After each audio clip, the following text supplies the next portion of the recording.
வணக்கம். ஆகாஷவாணி திருச்சிராப்பள்ளி. மாநில செய்திகள் வாசிப்பவர் ஆனந்தி முத்தையன். தலைப்புச் செய்திகள். பிரதமர் திரு நரேந்திரமோடி 3 நாள் அரசுமுறை பயணமாக நாளை இந்தோனேஷியா செல்கிறார்.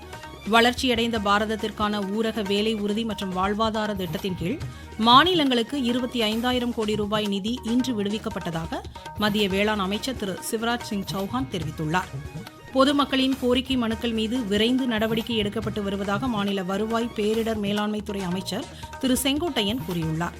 நெல்லை கூடங்குளம் முதலாவது அணுமின் உலையில் ஏற்பட்ட தொழில்நுட்ப பழுது சீரமைக்கும் பணிகள் முழுவீச்சில் நடைபெற்று வருகின்றன. ஃபிஃபா உலகக்கோப்பை கால்பந்து போட்டியின் காலிறுதிக்கு பிரான்ஸ், மொராக்கோ நாடுகள் முன்னேறியுள்ளன. இனி விரிவான செய்திகள். பிரதமர் திரு நரேந்திரமோடி 3 நாள் அரசுமுறை பயணமாக நாளை இந்தோனேஷியா செல்கிறார்.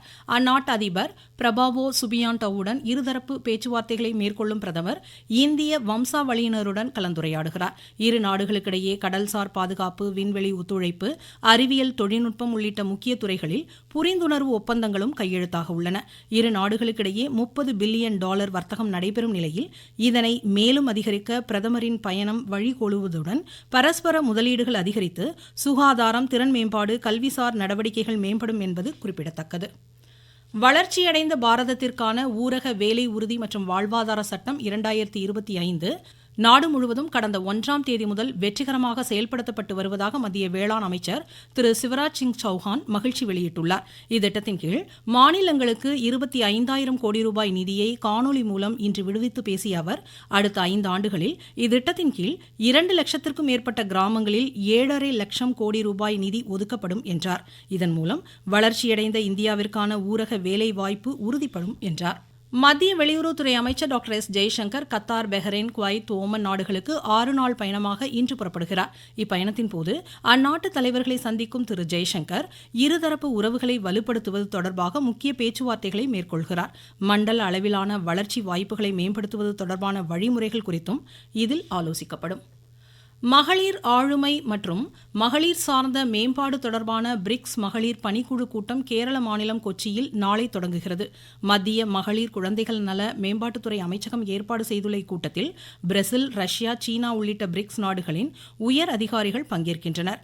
நாடுகளுக்கிடையே மகளிர் மேம்பாட்டின் ஒத்துழைப்பு வலிமைப்படுத்தி முன்னுரிமை திட்டங்களை செயல்படுத்துவது குறித்து இதில் விவாதிக்கப்படும்.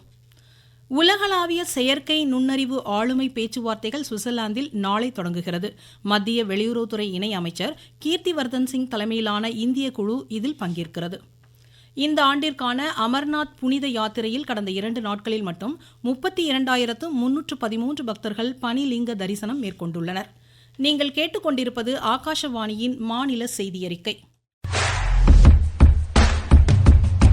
ஊரக வளர்ச்சிக்கான புதிய அத்தியாயம். வளர்ச்சியடைந்த இந்தியாவிற்கான ஊரக வேலைவாய்ப்பு உறுதி மற்றும் வாழ்வாதார சட்டம் செயல்பாட்டிற்கு வந்துள்ளது. இந்த சட்டம் ஆண்டிற்கு 125 நாட்கள் வேலையை உறுதி செய்கிறது. வாரந்தோறும் ஊதியம் வழங்கப்படுவது கட்டாயமாக்கப்பட்டுள்ளது. பணி முடித்த 15 நாட்களுக்குள் ஊதியம் வழங்குவதை உறுதி செய்வதற்கான அம்சங்களும் இதில் இடம்பெற்றுள்ளன. கால தாமதமாக ஊதியம் வழங்கப்பட்டால் அதற்கான இழப்பீட்டுத் தொகைக்கும் வகை செய்யப்பட்டுள்ளது. வளர்ச்சியடைந்த இந்தியாவிற்கான பயணத்தில் மோடி அரசு தொடரும் சீர்திருத்த நடவடிக்கைகள். தமிழக மக்களின் எதிர்பார்ப்பை நிறைவு செய்யும் வகையில் அரசு முனைப்புடன் செயல்படுவதாக மாநில வருவாய் பேரிடர் மேலாண்மைத்துறை அமைச்சர் திரு செங்கோட்டையன் தெரிவித்துள்ளார். ஈரோடு மாவட்டம் கவுண்டம்பாளையத்தில் புதிய நியாய விலைக் கடையை இன்று திறந்து வைத்து பேசிய அவர், பொதுமக்களின் கோரிக்கை மனுக்கள் மீது விரைந்து நடவடிக்கை எடுக்கப்பட்டு வருவதாக கூறினார்.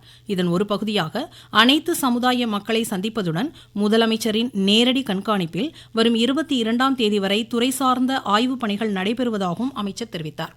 மதுரை மீனாட்சி அம்மன் திருக்கோவில் குடமுழுக்கு விழாவிற்கான ஏற்பாடுகள் முழு வீச்சில் நடைபெற்று வருவதாக மாநில மின்துறை அமைச்சர் திரு நிர்மல்குமார் தெரிவித்துள்ளார். பழமுதிர் சோலை அருள்மிகு சோலைமலை முருகன் திருக்கோவில் குடமுழுக்கு விழாவில் பங்கேற்ற பின் செய்தியாளர்களிடம் பேசிய அவர், பக்தர்களுக்கு தேவையான அடிப்படை வசதிகள் சிறப்பாக செய்யப்பட்டுள்ளதாக கூறினார். கும்பாபிஷேகம் சிறப்பாக நடந்து முடிஞ்சிருச்சு. ஆயிரக்கணக்கான பக்தர்கள் காலையிலிருந்து வந்து இங்க இருக்காங்க. ஏற்பாடுகள் எல்லாம் சிறப்பா இருக்கு. பக்தர்களுக்கு தேவையான ஏற்பாடுகள் இங்க அடிப்படை வசதிகள் எல்லாமே செய்யப்பட்டிருக்கு. கண்டிப்பா அடுத்தடுத்த பல கும்பாபிஷேகங்கள் நடக்கிறது. மீனாட்சி அம்மன் கோயில் கும்பாபிஷேகம் இருக்கு. அதற்கான ஏற்பாடுகளும் நடைபெற்று வருது.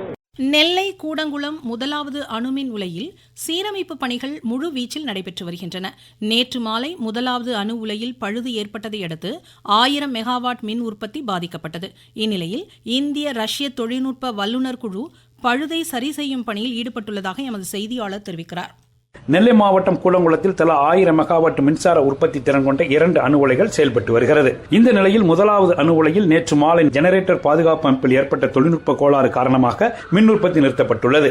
இதன் காரணமாக தமிழகத்திற்கு கிடைக்க வேண்டிய 562 மெகாவாட் மின்சாரம் கிடைப்பதில் பாதிப்பு ஏற்பட்டுள்ளது. பழுதை சரி செய்யும் பணியில் இந்தியா மற்றும் ரஷ்ய நாட்டைச் சேர்ந்த விஞ்ஞானிகள் மற்றும் தொழில்நுட்ப நிபுணர்கள் இணைந்து தீவிரமாக ஈடுபட்டு வருகின்றனர். நெல்லையிலிருந்து திருமலைக்குமார்.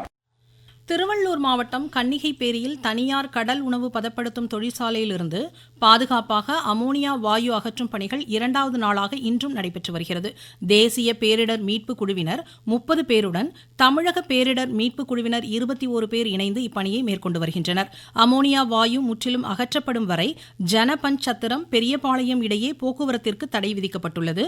கன்னிகைப்பேர் கிராமத்தில் கடைகள் அடைக்கப்பட்டுள்ளன. 500 மீட்டர் சுற்றளவில் வசிக்கும் பொதுமக்களும் அங்கிருந்து அப்புறப்படுத்தப்பட்டுள்ளனர். ஈரோடு பவானிசாகர் அணையின் நீர்பிடிப்பு பகுதிகளில் பெய்து வரும் மழை காரணமாக அணைக்கு நீர்வரத்து 5832 கனஅடியாக அதிகரித்துள்ளதாக எமது செய்தியாளர் தெரிவிக்கிறார். தென்மேற்கு பருவமழை துவங்கியுள்ளதால் நீலகிரி மலைப்பகுதியில் கடந்த 2 நாட்களாக பரவலாக கனமழை பெய்து வருகிறது. இதன் காரணமாக பவானிசாகர் அணைக்கு நீர்வரத்து அதிகரித்துள்ளது. 492 கனஅடியாக இருந்த நிலையில் இன்று நீர்வரத்து 5832 கனஅடியாக அதிகரித்துள்ளது. பவானிசாகர் அணை நீர்வரத்து அதிகரித்துள்ளதால் பாசன பகுதி விவசாயிகள் மகிழ்ச்சி அடைந்துள்ளனர். ஈரோட்டிலிருந்து PC மூர்த்தி. தமிழகத்தில் பணியில் உள்ள ஆசிரியர்களுக்கான 2ஆம் தாள் சிறப்பு தகுதி தேர்வு இன்று நடைபெற்றது. 1.5 லட்சத்திற்கும் மேற்பட்ட ஆசிரியர்கள் இத்தேர்வு எழுதினர். அறிவியல், தொழில்நுட்பம், சமூக சேவை, வீரதீரம், கலை மற்றும் கலாச்சாரம் ஆகிய பிரிவுகளில் சிறந்து விளங்கும் 5 முதல் 18 வயதிற்குட்பட்ட குழந்தைகளுக்கான ராஷ்டிரிய பால் புரஸ்கார் விருது பெற நாகை, ராமநாதபுரம் மாவட்டங்களை சேர்ந்தோர் விண்ணப்பிக்கலாம் என அந்தந்த மாவட்ட ஆட்சித்தலைவர்கள் தெரிவித்துள்ளனர். காஞ்சிபுரம் மாவட்டத்தில் பிற்படுத்தப்பட்டோர், மிகவும் பிற்படுத்தப்பட்டோர், சீர்மரபினர் வகுப்பினருக்கான கடனுதவிகளை முறையாக பயன்படுத்திக் கொள்ளுமாறு ஆட்சித்தலைவர் திருமதி ஸ்னேகா தெரிவித்துள்ளார். ராமநாதபுரம் மாவட்டத்தில் தொழில் வளர்ச்சி, வேலைவாய்ப்பு உருவாக்கும், புதிய முதலீடுகளை ஊக்குவிப்பதற்கான பல்வேறு நடவடிக்கைகள் மேற்கொள்ளப்படுவதால் தொழில் முனைவோர் இவ்வாய்ப்பை பயன்படுத்திக் கொள்ளுமாறு ஆட்சித்தலைவர் திரு சிவகுரு பிரபாகரன் தெரிவித்துள்ளார். கடலூர் மாவட்ட விவசாயிகள் பயிர் காப்பீடு திட்டத்தில் இணைந்து பயன்பெறுமாறு ஆட்சித்தலைவர் திரு ஆதித்ய செந்தில்குமார் கேட்டுக் கொண்டுள்ளார்.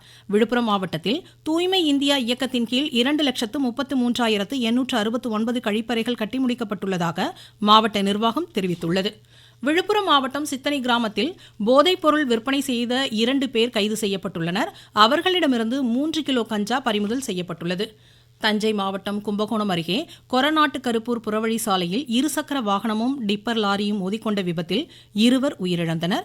விபத்து குறித்து கும்பகோணம் காவல்துறையினர் விசாரணை மேற்கொண்டு வருகின்றனர்.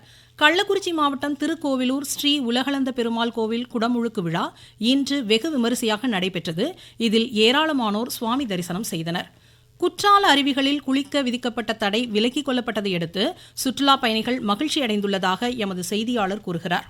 குற்றால அருவிகளில் நேற்று மலைப்பகுதிகளில் பெய்த கனமழையின் காரணமாக பிரதான அருவியான குற்றால மெயின் அருவி, புலியருவிகளில் கடும் காற்றாற்று வெள்ளப்பெருக்கு ஏற்பட்டது. இதன் காரணமாக சுற்றுலா பயணிகள் அருவியில் குளிப்பதற்கு மாவட்ட நிர்வாகம் சார்பில் தடை விதிக்கப்பட்டது. தற்போது அருவிகளில் தண்ணீர் வரத்து குறைந்ததை அடுத்து மீண்டும் அனைத்து அருவிகளிலும் குளிப்பதற்கு தடை நீக்கப்பட்டதை தொடர்ந்து சுற்றுலா பயணிகள் தற்போது அருவியில் குளித்து மகிழ்ந்து செல்கின்றனர். தென்காசி மாவட்டத்திலிருந்து சா செந்தில். வடமேற்கு வங்கக்கடல் பகுதியில் நிலவிய ஆழ்ந்த காற்றழுத்த தாழ்வு பகுதி காற்றழுத்த மண்டலமாக வலுப்பெற்றுள்ளதாக வானிலை ஆய்வு மையம் தெரிவித்துள்ளது. இதனிடையே தமிழகத்தின் ஓரிரு இடங்களில் இன்று மழைக்கு வாய்ப்புள்ளதாக இம்மையம் கூறியுள்ளது. மத்திய வங்கக்கடல் பகுதியில் சூறாவளி காற்று மணிக்கு 45 முதல் 55 கிலோமீட்டர் வேகத்தில் வீசக்கூடும் என்பதால் மீனவர்கள் கடலுக்குள் செல்ல வேண்டாம் என அறிவுறுத்தப்பட்டுள்ளது. தூத்துக்குடி மாவட்டம் கோவில்பட்டியில் போதைப் பொருள் ஒழிப்பு அவசியம் குறித்த விழிப்புணர்வு மாரத்தான் போட்டி இன்று நடைபெற்றது. ஃபிஃபா உலகக்கோப்பை கால்பந்து போட்டியின் காலிறுதிச் சுற்றுக்கு பிரான்ஸ், மொராக்கோ நாடுகள் முன்னேறியுள்ளன. முன்னதாக இன்று நடைபெற்ற ஆட்டத்தில் மொராக்கோ கனடாவை 3-0 என்ற கோல் கணக்கில் வென்று காலிறுதிக்கு முன்னேறியுள்ளது.